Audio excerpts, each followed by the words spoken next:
Welcome to పూరా local. పెరుగుతున్న పసిడి ధర చూసి ఇటు కొనుగోలుదారులు అటు వ్యాపారులకు రోజు రోజుకు గుండె దడ పెరిగిపోతుంది. పెరిగిన ధర చూసి వివాహాల కోసం పసిడి కొనాలనుకునేవారు బెంబేలెత్తిపోతున్నారు. ప్రస్తుతం పెళ్లిళ్ల సీజన్ కావడంతో అమ్మకాలు బాగుంటాయని ఆశించిన వ్యాపారులకు ప్రస్తుతం బంగారం ధర చుక్కలు చూపిస్తుంది.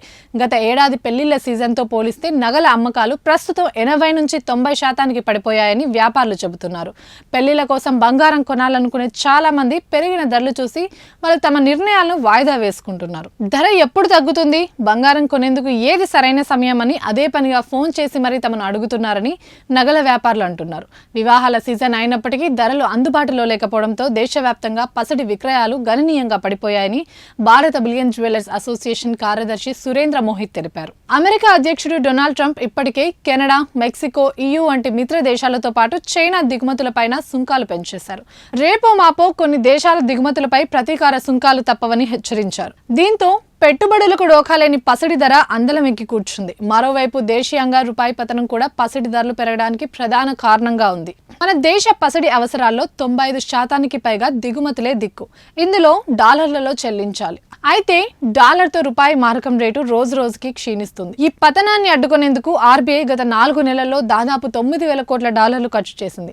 అయినప్పటికీ డాలర్తో రూపాయి పతనం ఆగలేదు. పరిస్థితి ఇలానే కొనసాగితే మార్చి నెలాఖరుకు డాలర్తో రూపాయి మారకం రేటు 90కు దిగజారే ప్రమాదం ఉందనే హెచ్చరికలు వినిపిస్తున్నాయి. దేశీయ మార్కెట్లో పసిడి పరుగుకు ఇది కూడా ప్రధాన కారణం. ఢిల్లీ మార్కెట్లో 10 గ్రాముల 24 క్యారెట్ల బంగారం ధర 88,100కు చేరింది. ఒక దశలో 88,600ను కూడా తాకింది. 2 తెలుగు రాష్ట్రాల్లోనూ దాదాపు ఇదే పరిస్థితి.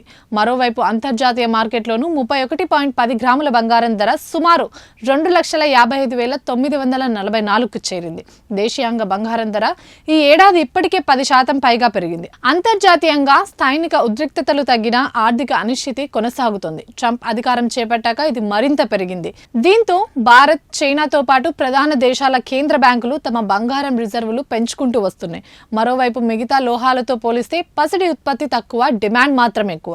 ప్రస్తుతం ఆర్థిక అనిశ్చితితో స్టాక్ మార్కెట్లు భేర్మంటున్నాయి. దీంతో పెట్టుబడులకు పెద్దగా డోకాలేని పసిడి మళ్లీ ఇన్వెస్టర్లను ఆకర్షిస్తుంది. ఇవి ఇప్పటి వరకు ఉన్న అప్డేట్స్. మరిన్ని అప్డేట్స్ కోసం చూస్తూనే ఉండండి పూరా లోకల్.